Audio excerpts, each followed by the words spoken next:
the Law TROVE. So today is your first session and we are going to discuss how to write a legal blog.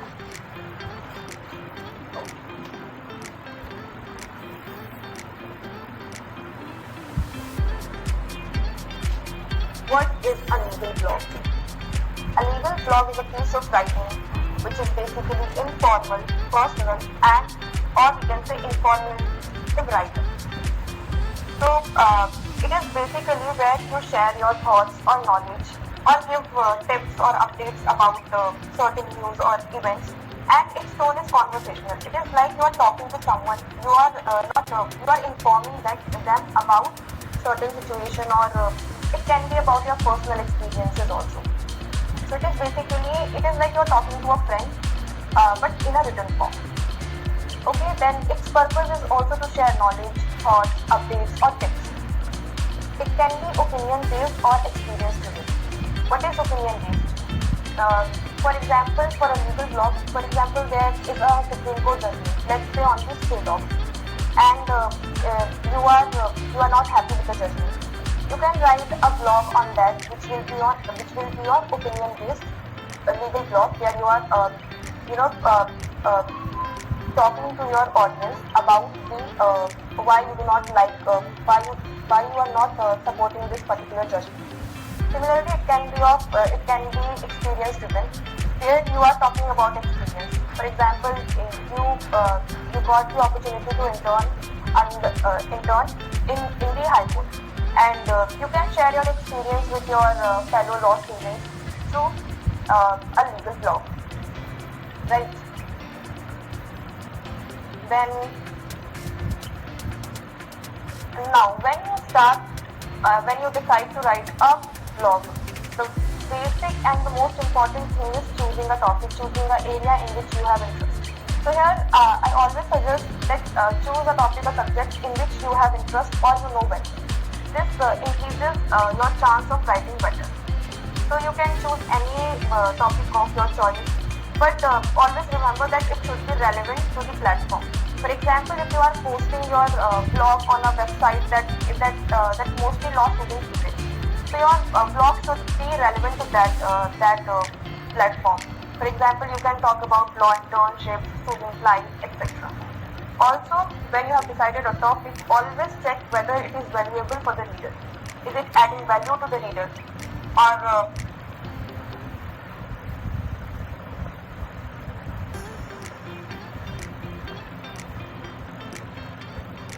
okay, I'm so sorry in talking in middle, but please, any of the interns, please text in the group, stop entering into the meeting now. I will not admit anyone else. Now, the structure of a blog. Your blog, it should contain these particular things, and it is the basic structure of a blog. Firstly, it should have a title, and title is basically your topic, and it should be catchy and clear. Try to write a small but readable and very catchy title. After that, there is introduction, and in the introduction you have to take the attention of the reader. You have to write in a way that the reader wants to know about what has been written inside your entire blog. So here you have to hook the reader from the very beginning. You have to set the tone, and after that, the body. The body, basically you have to talk about your topic first, and use subheadings, bullet points, and explain your thoughts using these subheadings and bullet points. Try to write small and structured sentences. Now the last is conclusion. You have to wrap up the your entire blog with key takeaways. What is the learning? And the last thing is call to action CTA, which is not is relevant for you all this stuff. It is basically to invite readers to interact with your work, so that you can further make changes in your work. Okay, so it is not relevant for you all for this particular task. Now, certain writing style tips for you all is to keep it simple and conversational tone. Use short paragraphs, add examples, personal insights, or use storytelling methods. Avoid legal jargons. Since it is not mandatory that your legal blog is only to be read by persons who belong to legal fraternity. So try to not use legal jargon, or if it is very mandatory, it is very important to use it, then explain it. Explain clear words. And last is use SEO keywords. It is not important for you all for this task. It is basically for those who post their work online in the website, so that the system, their work can get reached. It is for that purpose basically. Now for formatting and visuals. For visuals, you have to use bold, italics, and bullet points to highlight the main points. You can include images, links, or graphs if required or needed. Make it visually engaging, and break content into readable chunks. Now for visually engaging, you can use small charts, pie charts to, it is easy to understand that way. And you can break in, you always can break your content into readable chunks, small chunks. So it is easy to understand and for you to explain. Now, what are the common mistakes that you have to avoid? Firstly, if your blog is not structured, you have to follow the basics which I have discussed earlier also, that there should be a title, introduction, the body, the conclusion. These things, this is the basic structure that you must follow while writing a blog.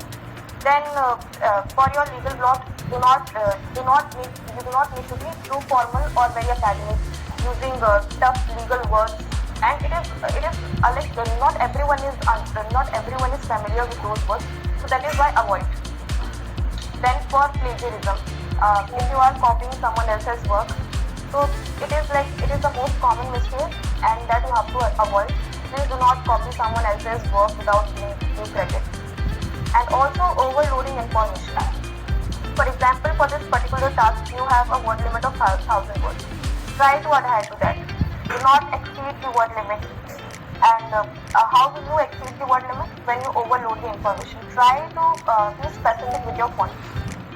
Also, ignoring the audience. This is for when you are taking feedback from your readers. In that case, if your reader is telling you to make certain changes and you are not doing that, then it is like ignoring your audience, and in that way your audience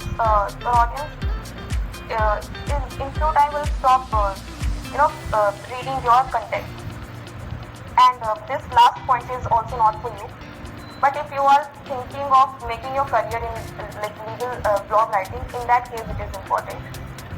Now the tools that might help, instead of using AI, use Grammarly for correcting your grammar. Try to write by yourself. Canva for blog banners. You can get blog banners from Canva. Now these are the mediums for posting your work. These are WordPress, Wix. These are the mediums where you can post your legal blog. And now, how to choose a topic? It is very important how to choose a topic. So you can always go to the Google Trends section, and from there you can choose one topic which is like relevant, which is popular right now. People, maybe there might be questions around it. For example, the stray dogs case, in the recent it was very much in trend. So you can take such cases, such topics for your blog writing. Now, blog outline. So I also discussed it earlier, but here we are going to discuss in detail. So what should be your title? For example, here it is an example given. This is things I learned from my first internship in law school. So this is basically experience driven. So what I learned in my first internship, I'm going to discuss that in my blog. Introduction will be a short and anecdote or reflection about the first day or my biggest fear. So this is how you will start, and this is how you hook your reader. Then the body will be what the internship was about, and 3 to 5 key lessons which you have learned and which you want your readers to also learn. So for example, like communication, research, time management, you can mention those things. Then for challenges, you can make a specific para on challenges that you faced and how you handled them.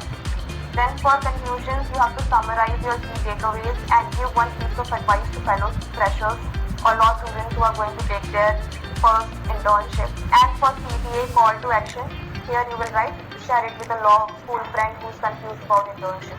So that is how you interact with your audience, and where people will share your work. Now the final tips are, these are very basic things I will say, that how you will start, how will you start writing a legal blog. You have to start practicing. It is not something which you can learn just by seeing sessions or seeing videos or getting the templates. You have to practice writing, because the content is to be written by you only. So practice writing, regularly practice writing. Read others' blogs for references. If you are not getting any ideas, just search through your Google and see what others are writing, and then from there you can get ideas. And also stay consistent with the tone. Please maintain the tone, the grammar, how you are talking in your blog. So this is the end of the session. This is what I wanted to discuss with you all. Thank you, and now is the Q&A time.